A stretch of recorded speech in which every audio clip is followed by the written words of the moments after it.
Start. यंदा देशात 114 लाख हेक्टरवर सोयाबीनची लागवड झाली।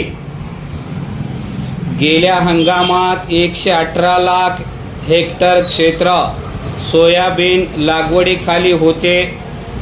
यंदा क्षेत्र घटण्याबरोबरच हेक्टरी उत्पादकताही कमी झाल्याचे soybean processors association of India ने म्हटले आहे।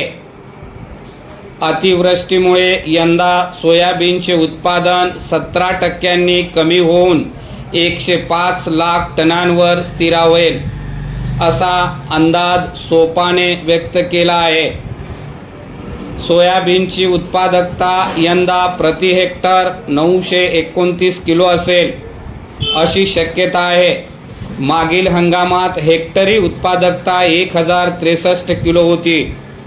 त्यामुळे उत्पादन जवळपास 126 लाख टनांपर्यंत पोहोचले होते। महाराष्ट्रातही अतिपावसामुळे सोयाबीनचे मोठे नुकसान झाले।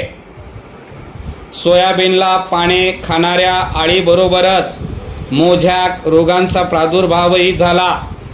सोयाबीनची उत्पादकता वाढवण्यासाठी आता विशेष प्रयत्न करावे लागणार आहेत। त्यासाठी गुणवत्तापूर्ण बियाणे उत्पादकांना मिळायला हवे। परिच्छेद सोयाबीनला प्रति क्विंटल 5328 रुपये हमी भाव जाहीर करण्यात आला आहे। तरी प्रत्यक्ष उत्पादकांना 3200 ते 3700 रुपयांपर्यंतच भाव मिळत आहे। प्रति क्विंटल 1,500 ते 2,000 रुपयांचे नुकसान शेतकऱ्यांना सहन करावे लागत आहे। शेतीमालाचे उत्पादन कमी होते तेव्हा त्यास चांगला भाव मिळण्याची शक्यता अधिक असते। मात्र यावर्षी एकीकडे सोयाबीनचे उत्पादन कमी आणि दुसरीकडे भावही कमी असा दुहेरी फटका बसत आहे। शेतीमालाची प्रत खालावल्याने सोयाबीन हमी भावांपेक्षा कमी दराने विकले जात आहे। जागतिक बाजारातही सोयाबीनचे दर कमी झाल्याने भाव वाढण्याची शक्यता कमीच असल्याचे जाणकारांचे मत आहे। त्यामुळे हमी भावात सोयाबीनची शासकीय खरेदी तत्काळ सुरू करावी अशी मागणी शेतकरी संघटनेकडून केली जात आहे। परिच्छेद दिवाळीच्या सुमारास पैशांची गरज असताना शेतकऱ्यांना कमी किमतीत सोयाबीन विकावे लागले। आता राज्यात सोयाबीनची हमी भावाने खरेदी करण्याच्या हालचाली सुरू झाल्या आहेत। खरेदीसाठी 30 ऑक्टोबरपासून नोंदणी सुरू होणार असल्याचे मुख्यमंत्री देवेंद्र फडणवीस यांनी स्पष्ट केले आहे। राज्य सरकारने केंद्राकडे 10 लाख टन सोयाबीन खरेदीला मंजुरी देण्याची मागणी केली आहे। तसा प्रस्ताव केंद्राकडे पाठवण्यात आला आहे।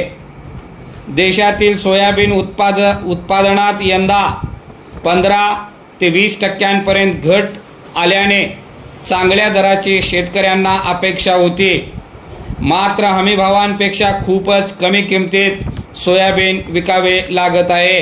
परिच्छेद सोयाबीन बाजारात येण्यास सुरुवात झाल्यानंतर ऐनवेळी सरकारने खरेदीच्या नियमात बदल केला। महाराष्ट्र राज्य कृषी पणन मंडळाला नोडल एजन्सीचा दर्जा देण्यात आला। बाजार समित्या, इतर सहकारी संस्था आणि शेतकरी उत्पादक कंपन्यांना खरेदी केंद्र देण्याचा अधिकार हा महाराष्ट्र राज्य कृषी पणन मंडळाकडे आला। त्यामुळे महाराष्ट्र राज्य सहकारी पणन महासंघ आणि विदर्भ सहकारी पणन महासंघ या नोडल एजन्सीच्या खरेदी केंद्राचा प्रश्न निर्माण झाला। खरेदी केंद्रांना नव्याने मान्यता आणि इतर प्रक्रिया पार पाडावी लागणार आहे। त्यामुळे खरेदी सुरू होण्यास विलंब होत आहे। भावांतर योजना राबविणे हा एक चांगला पर्याय ठरू शकतो। मध्य प्रदेशात दरवर्षी ही योजना राबवली जाते। भावांतर योजनेअंतर्गत शेतीमालाला हमी भावांपेक्षा कमी दर मिळाला तर भावातील फरक थेट शेतकऱ्यांच्या खात्यात सरकार जमा करते। पण महाराष्ट्रात भावांतर योजना राबविण्याच्या हालचाली नाहीत।